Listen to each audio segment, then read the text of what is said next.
Seems familiar, doesn't it? You've all heard it somewhere. Where's it from? The last time the last Harry Potter movie, Harry Potter and the Deathly Hallows Part 2 came out was 6 years ago. So that's probably the last time most of you heard it.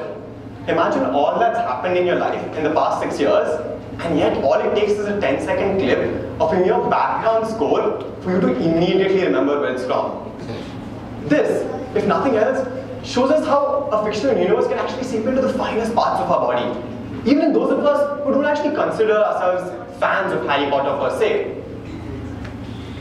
Giving a talk about a fictional topic can seem silly at first. In fact, the first time I told my friend about this, I was all serious and I said, I'm thinking of basing my talk around Harry Potter. She burst out laughing. It took me a whole minute to convince her I wasn't kidding, and at the end of that, she says, aren't talks supposed to be about real stuff, things that actually affect you? That day, I realized that when we talk about things that affect us, fiction is probably the most underrated topic out there. We don't realize that movies and books have just this certain way of hitting us subconsciously. And because of that, today I can say that Harry Potter is the most important set of books I've ever read in my life. More important than any textbook I've ever read in school or even to pass my board exam. So, why is Harry Potter so important? Let's go back to the time I first read the first Harry Potter book, Harry Potter and the Philosopher's Stone. I was 10 then, and like any 10-year-old, I hated reading. I mean, I would rather just put that concentration and energy into the football match that was happening downstairs. Seemed like a lot more fun. So it was my 10th birthday. It's finally time to open the gift my parents had given me. In all my excitement, I opened the gift, and it's a book. So now you're telling me that you want me to spend my birthday doing something I hate doing even in school. Yeah, I threw the book away. A few months later, for reasons I don't remember, perhaps just plain boredom, I happened to give the book a glance. I never put it down. Since that day, Harry Potter has been an integral part of my life, often molding me as a person and changing who I am. Now, that came my 11th birthday, alright? This was just a bit like my 10th birthday, possibly the worst day of my life. Trust me, I'm not kidding. I waited all day, every single minute of it, but that Hogwarts letter simply wouldn't come. But anyways, let's move on to the time I managed to read all 7 books by. Okay, so by that time now I'm someone who loves finding loopholes and questions in things. And of all the loopholes and questions I could find in the Harry Potter series, one particularly irritated me. Hermione, easily the smartest kid in Hogwarts, after graduating from there, chose to join the ministry in the department that took care of house elves. She could have got literally any job she wanted, and she's choosing such a low-paying, not even all that respected job. Why? Over the years, I found the answer to that. Also, I had a fundamental flaw in the way all of us look at our career options. So, what do we do when we're deciding what we want to do in life? Most of us look at the different sectors of work out there, and then pick what we're good at, right? Now, this is hailed as a great improvement from previous generations, where the smart kids just chose science, or people just did what their parents did.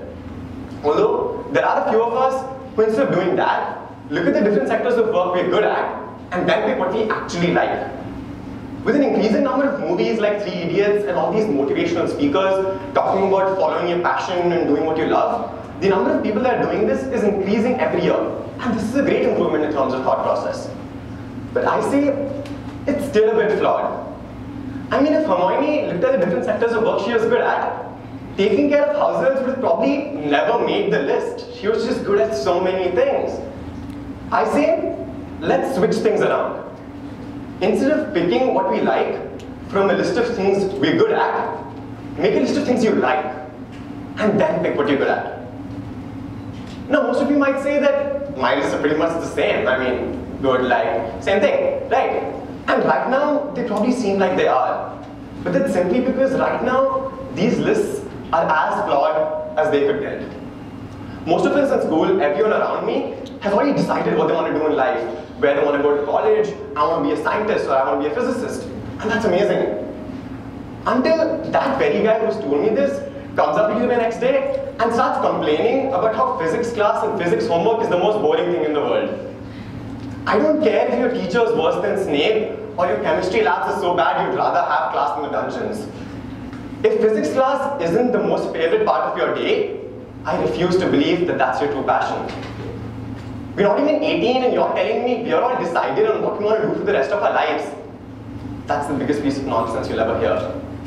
We simply haven't explored ourselves and the world enough. And that's why doing so can be extremely important.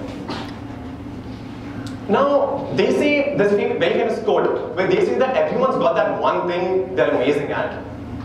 To be honest, I don't see that around me. What I see is that the good guys are just the best at everything, and everyone else left with nothing. Now, this is why I feel the Harry Potter Society was actually an accurate representation of ours, at least in the beginning. There were people like Hermione, who were just the best at everything, and then there were others like Neville, who, you know. So, but you know why I love the society J.K. Rowling created so much? Because slowly that changed. Slowly people like Neville started finding a niche for themselves. They became braver. And you know why that happened? That happened because that society, unlike ours, offered them a chance to explore things, find that true passion, and actually build on it. The hardest part of our journey in our lives is not pursuing that passion. That may be hard. But what's the hardest is actually finding that passion. And that's why my talk, unlike most others you've heard, is not going to be about pursuing your passion. It's going to be about finding it. Exploring can be a tough thing. When we talk about exploring, most of us, look at the textbooks in school, look at articles on the internet, research. All of that's great, but exploring needs to go beyond that. You could have read everything there is to read about stocks and companies, and you would still have absolutely no idea about what working in a stock market feels like. And once you get there and actually start working there, you might realize that that's nothing like what you were looking for, because a stock market isn't just about economics. It's about that competitiveness, that fast-paced life, that persuasion, and all of that is what's involved in a stock market. It's not just about economics. That is why exploring needs to be about experiencing ground reality. Ground reality is something that can change things completely. And that is why I believe that that's very important. Now, there's a very simple way of doing this. All you have to do is pick up random things, go out there, and actually do them, rather than just reading about them. Try talking to someone from that field. Intern with them, shadow them, live that life for a few days, and see if it's for you. Starts sounding a little too idealistic, right? I mean, a lot of you might say that high school doesn't really leave you with all the time to do that, and that's fair. That's absolutely fair. And it's not fair on my part to ask you to, let this eat into your free time. So what do? That's where college comes in. No, not college itself, but what we're doing for it right now. Everyone around me is running around doing things for college. They're picking up a lot of extracurriculars, trying to give their application a whole-rounded view. Most of the people in my grade, about 2, 3 NGOs even. Simple question. What's the point of investing so much time into your future when you haven't even bothered looking into yourself and finding what it is you really want? The next time you start working for that NGO of yours, ask yourself this. Do you really care about what you're doing? For most of you, as harsh as it sounds, the answer is going to be no. Collecting funds for the people you're helping isn't what's putting a smile on your face. It's the fact that you think that doing that will help you get into college, that is. And maybe it will, but so what?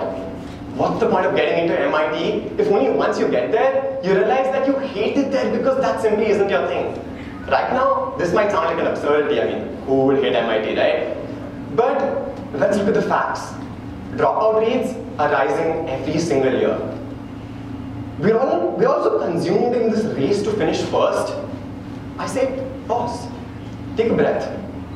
Take a moment to look at everything around you.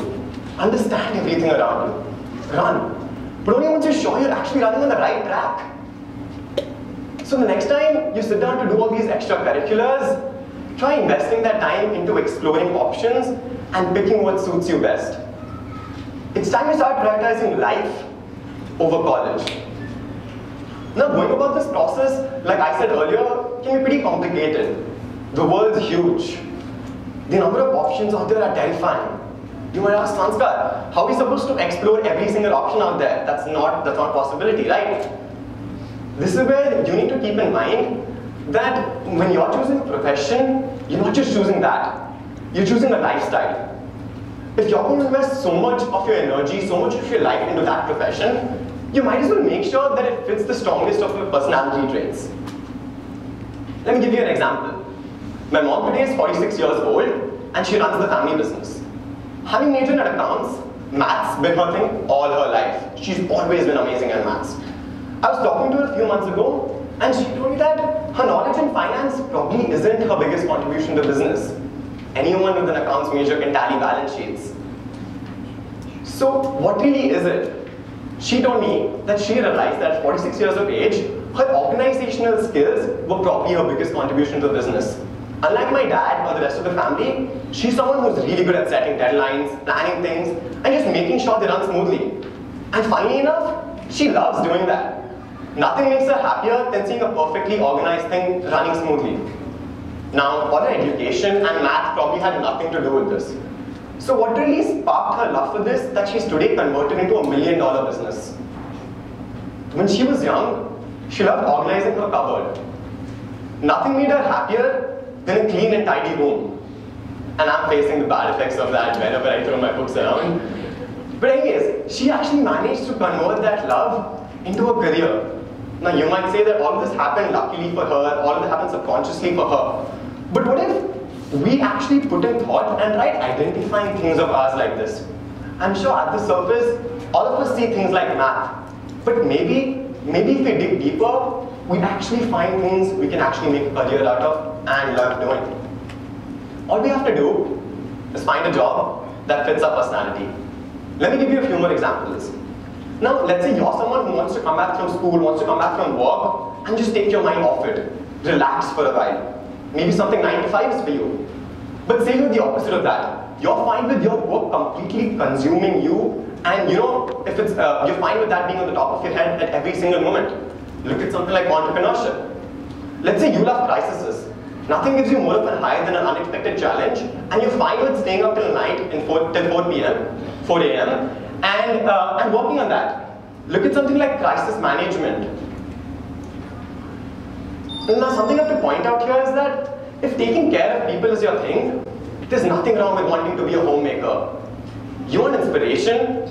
Look at Molly Weasley. She gave Harry something nobody else could, not the best of wizards could, a home. And let's not forget, she, who someone who didn't even have a job, beat and single-handedly killed the world's second worst villain, Bellatrix. Along with finding a job that fits your personality, as cliche it may sound, it's very important to pick one where it's not the destination you're looking for, rather the journey that makes you happy. Then reaching a destination, achieving a goal, can give us happiness. But that happiness is very short-lived. What happens after you've reached that goal? You aim for the next one, and maybe you get that too. But you're just stuck in a life with these individual moments of happiness. What if you could be happy throughout? What if you chose something where it's not the paycheck or the promotion that makes you get up every Monday morning? Rather, it's the work itself. Don't you think that'll leave you with a lot more accumulated happiness than a reward-based system?